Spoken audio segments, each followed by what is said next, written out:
I raised her. I taught her how to ride a bike, how to stand tall, how to never lie. I worked with splinters in my hands and sawdust in my lungs, so she could go to college, so she could choose her own life. But today, at her wedding, they sat me at table 32, behind a damn pillar, next to the emergency exit. No name tag, no welcome, not even a glass of wine. People passed by me like I wasn't there, like I was just some old man who wandered in off the street. Someone even asked if I was security. I smiled, 'cause I remembered something. I paid for this wedding, every single dollar, from the flowers to the food to the venue they said was too classy for a man like me. And yet, they buried me in the back, like shame, like dust. But then the priest walked up. He paused, looked across the crowd, and said, "We won't begin this wedding until Mr. Frank Delaney stands where he belongs." Everyone turned, even Rachel, her eyes wide, her groom confused, her mother-in-law pale as paper. I stood up, and when I did, they finally remembered who I was. I was never the loud type, not the kind of man who needed a spotlight or a round of applause. I just wanted to build things, houses, tables, a life. When my wife passed, Rachel was 7. She cried herself to sleep for weeks, and I'd sit at the edge of her bed, telling her it's okay to feel small, as long as she never stayed small. We didn't have much: a creaky 2-bedroom home in South Louisville, a pickup that rattled when it turned left, and a beat-up lunchbox that smelled like sawdust. But we made it work. I'd leave for the lumberyard at 5 a.m., back by 6, then cook, wash the dishes, and still be there to tie her shoes the next morning. She never missed a school play, never waited at the bus stop alone, never went to bed without a kiss on her forehead. She once said, "Dad, when I grow up, I want to marry someone just like you." And I believed her.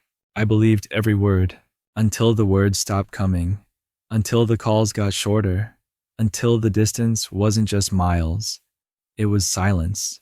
It didn't happen all at once. No slammed doors, no screaming matches, just little things. First, she stopped calling me daddy. Then she stopped calling at all. College changed her. Not in a bad way. At least not at first. She was growing, finding her voice. That's what I told myself. But slowly, the voice that used to fill our home fell quiet. She came home less and less. When she did, it felt like she was visiting someone else's house. She brought fancy coffee drinks, wore shoes that clicked across my old wooden floors, talked about case law and internships like she was speaking a different language. I nodded, smiled, listened.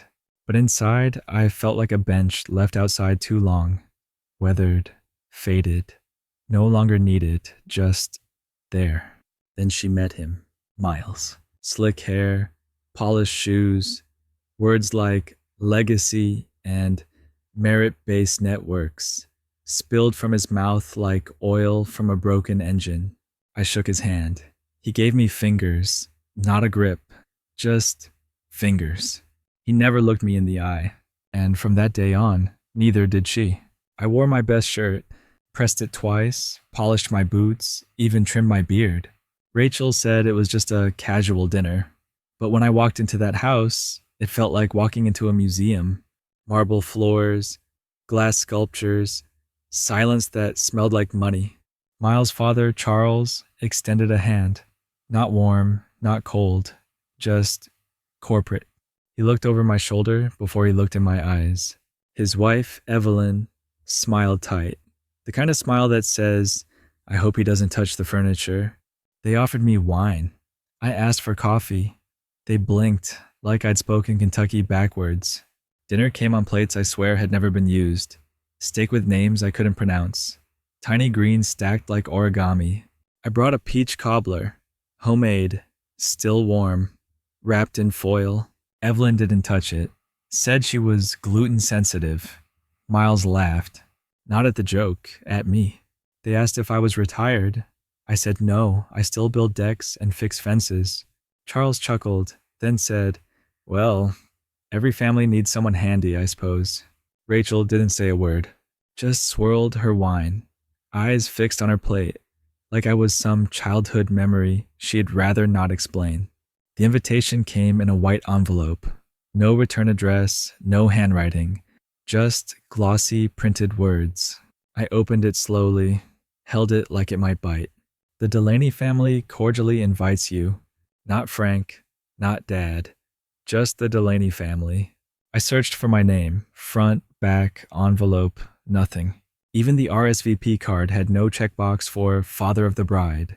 Just guest. Guest. I wasn't angry, not at first. I told myself it was an oversight, a mistake made by some wedding planner too busy choosing flowers to remember the man who paid for them. But deep down, I knew. This wasn't a mistake, it was a message. And Rachel never called to follow up, never asked if I got it, never said, Dad, I hope you're sitting close. She just texted, hope you can make it, love you. 12 words, that's all.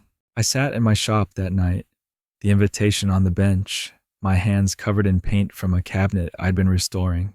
The contrast hit me hard. One world with lace and linen and ice sculptures, the other with wood and glue and grit. And suddenly, I didn't feel invited. I felt tolerated. No calls, no texts, not even a group message.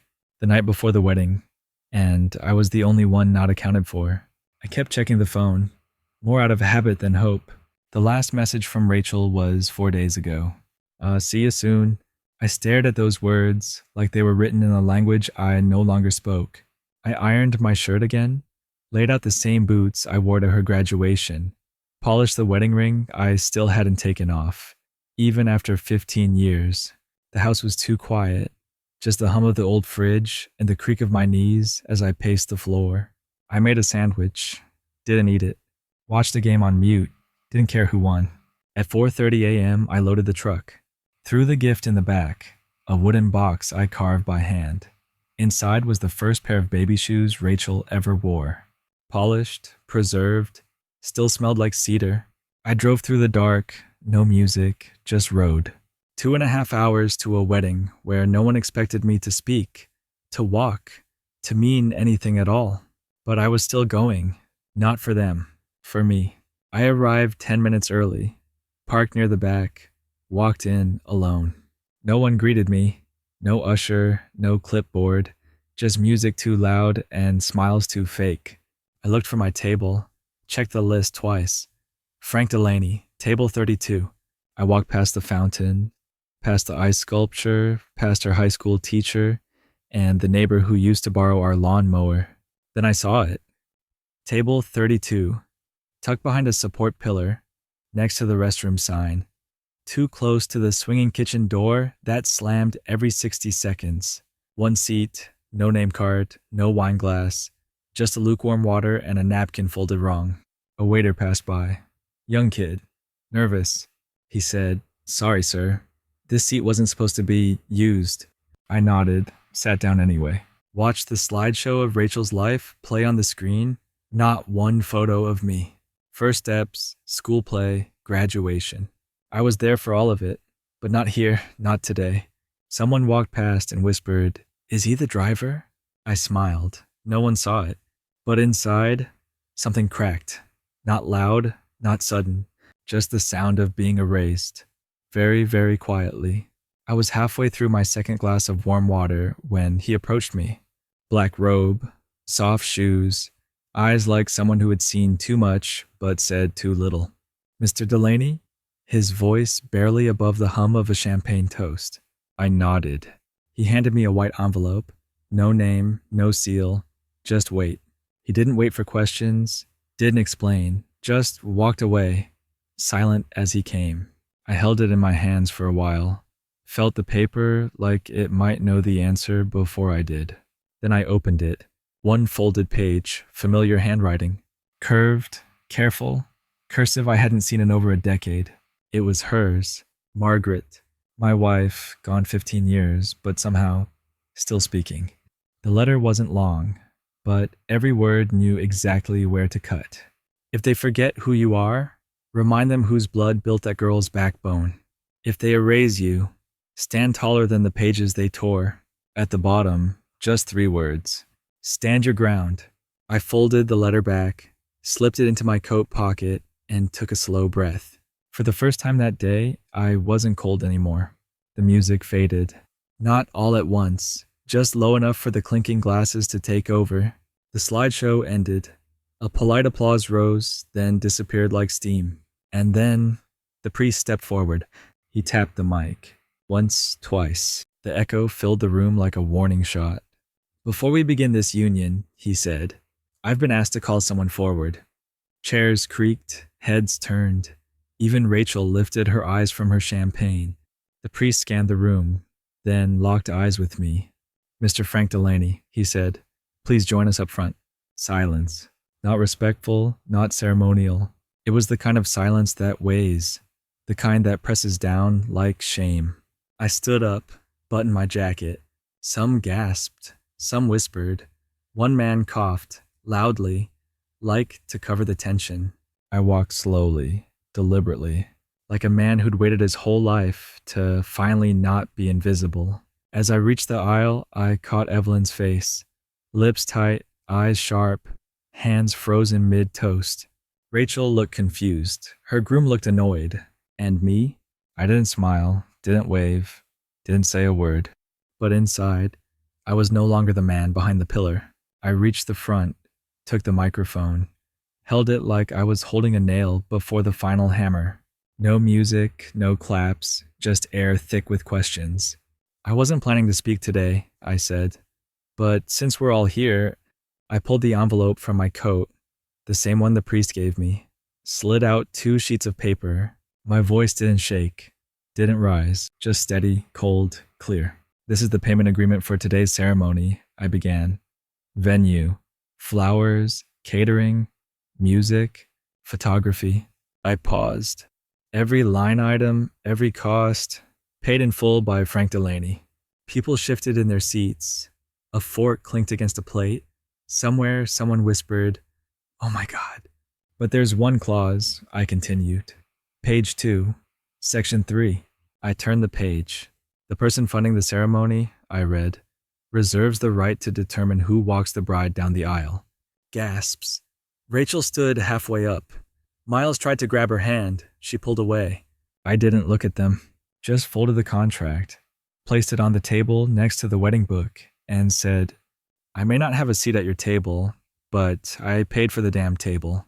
I stepped back, didn't drop the mic, didn't need to. The words did the damage. Rachel stood frozen, not hurt, not angry, just lost, like a kid trying to remember the name of someone she once loved. Miles whispered something in her ear. She didn't respond. He tried again, louder. She pulled away. Charles, his father, looked like someone just questioned his bloodline.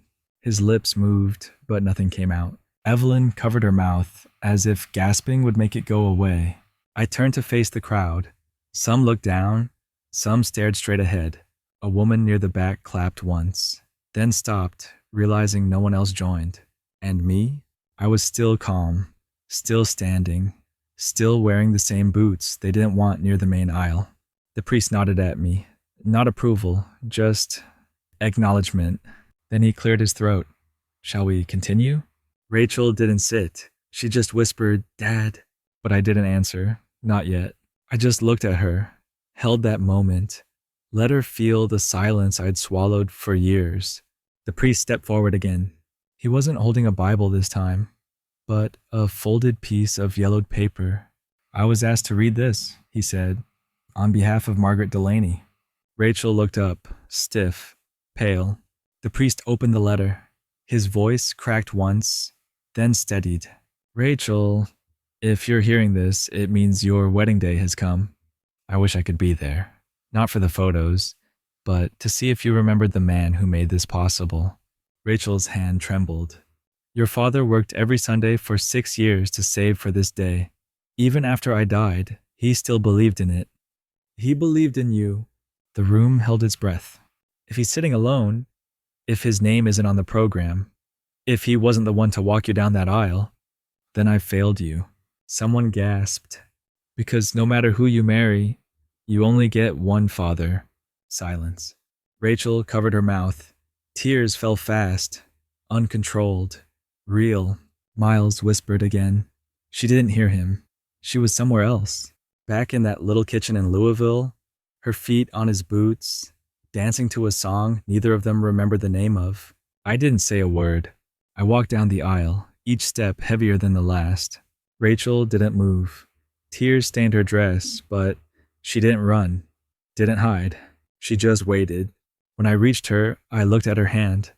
The same one I held when she had chicken pox, when she crossed her first street, when she said, "Don't let go, Daddy." Now, I let go. I turned to Miles. He still looked confused, like he'd won something, but didn't know what prize he'd earned. I took Rachel's hand, placed it in his.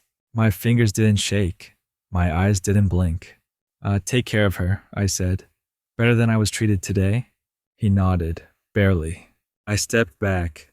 Rachel tried to speak. I raised my hand, gently, not to silence, to signal. No more words. Then I looked at the priest. You may continue. I walked to the side, not back to table 32. Not behind the pillar. Just out of the way, but never out of place again. I didn't stay for the vows.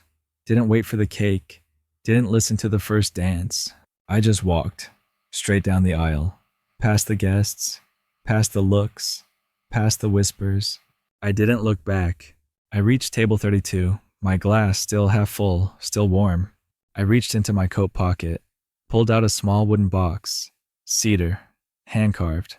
On the lid, I'd burned one word, time. I placed it gently on Rachel's chair. Inside, a silver watch, my father's, passed down to me and meant to go to her, but not today.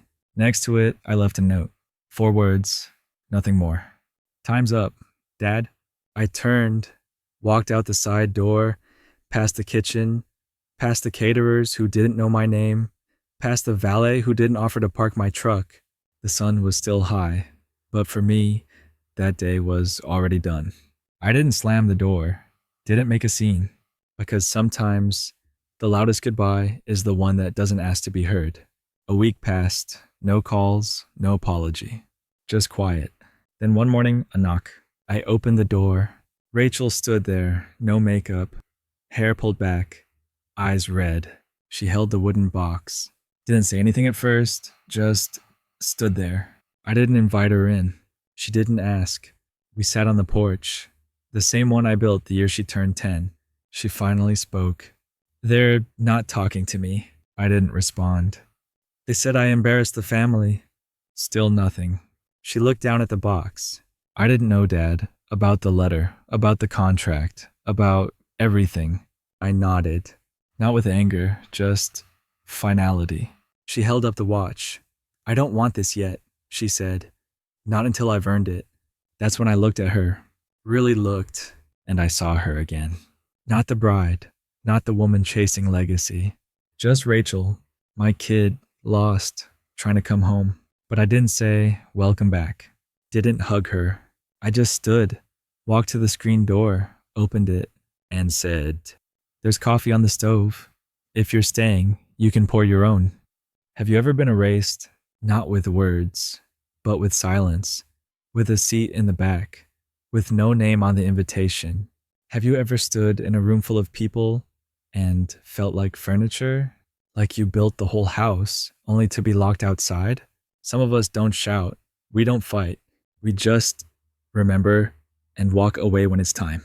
Not because we stopped loving, but because we finally loved ourselves enough to stop begging for space. If you've ever felt that, if you've ever watched someone you raised, forget your face while remembering their status, then you're not alone. Tell me your story, drop it in the comments, or just whisper it to yourself. Some goodbyes don't echo, but they still leave a mark.